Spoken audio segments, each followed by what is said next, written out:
అందరికీ నమస్కారం. తాళపత్ర నిధి ఛానల్కు స్వాగతం.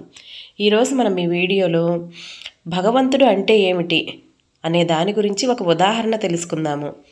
రోజు భగవంతునికి పూజ చేసేవారు కూడా భగవంతుడు అంటే ఏమిటి అంటే ఎంతోమంది సరైన సమాధానం చెప్పలేరు.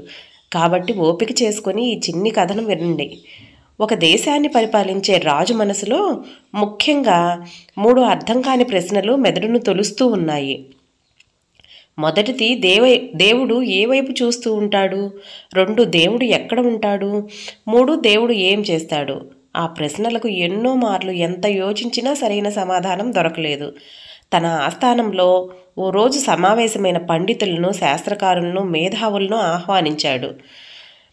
తను 3 ప్రశ్నలు వేస్తానని, వాటికి జవాబులు చెప్పటానికి ముందుకు వచ్చి సరైన సమాధానం చెప్పిన వారికి గొప్ప బహుమతి లభిస్తుందని చెప్పాడు. సరైన సమాధానం చెప్పకపోతే కారాగారం పాలు చేస్తానని చెప్పాడు. దాంతో భయపడి ఎవ్వరూ ముందుకు రాలేదు.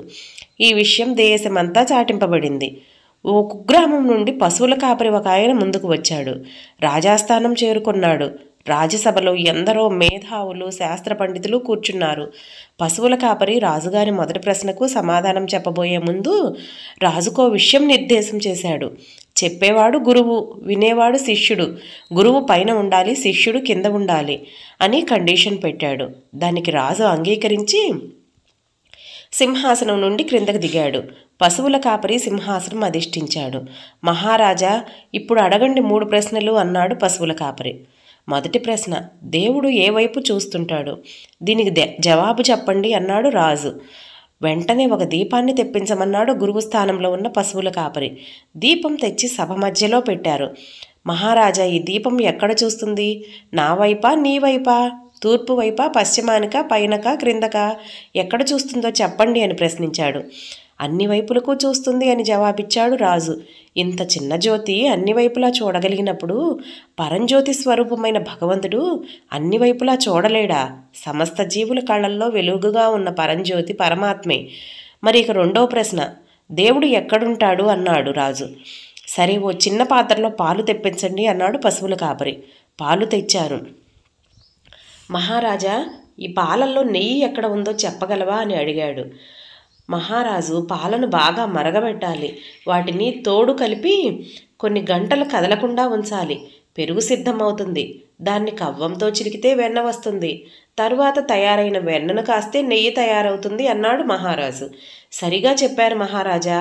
అలాగే హృదయం అనే పాలను గురువు అనే నిప్పులపై బాగా మరిగించి మనస్సు అనే తోడు వేసి స్థిరంగా ఉంచితే వచ్చే సత్యం అనే పెరుగును సాధన అనే కవ్వంతో చిలికితే జ్ఞానం అనే వెన్న వస్తుంది.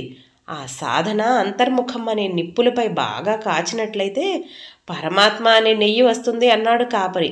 సభలో హర్షధ్వానాలు మిన్నుముట్టాయి. ఇక చివరి ప్రశ్న, దేవుడు ఏం చేస్తాడు అని అడిగాడు రాజు. నేను పశువుల కాపరిని, మీరు మహారాజు. క్రింద ఉన్న నన్ను సింహాసనం పైన కూర్చోబెట్టారు. పైన ఉన్న మిమ్మల్ని కిందకి దించేశారు. ఇదే పరమాత్మ లీల. సత్కర్మలు చేసే జీవులను పై జన్మల్లో ఉత్తమ జన్మగా మార్చటం, దుష్కర్మ చేసేవాళ్లను మరుజన్మలో కింది స్థాయికి పంచటమే పరమాత్మ పని అన్నాడు. సభలో గంభీర వాతావరణం నెలకొంది. రాజు పశువుల కాపరి ముందు పాదాక్రాంతుడయ్యాడు. పశువుల కాపరి రూపంలో ఉన్న పరమాత్మ తాను వచ్చిన దిక్కుగా తిరుగు ప్రయాణం అయ్యాడు. అర్థమైంది కదా పరమాత్మని గురించి తెలుసుకోవడానికి మనకి ఈ చిన్ని ఉదాహరణ. ఈ వీడియో నచ్చితే లైక్ చేయండి, సబ్స్క్రైబ్ చేసుకోండి. ఇలాంటి మరిన్ని వీడియోస్ కోసం పక్కనే ఉన్న బెల్ ఐకాన్ను క్లిక్ చేయండి.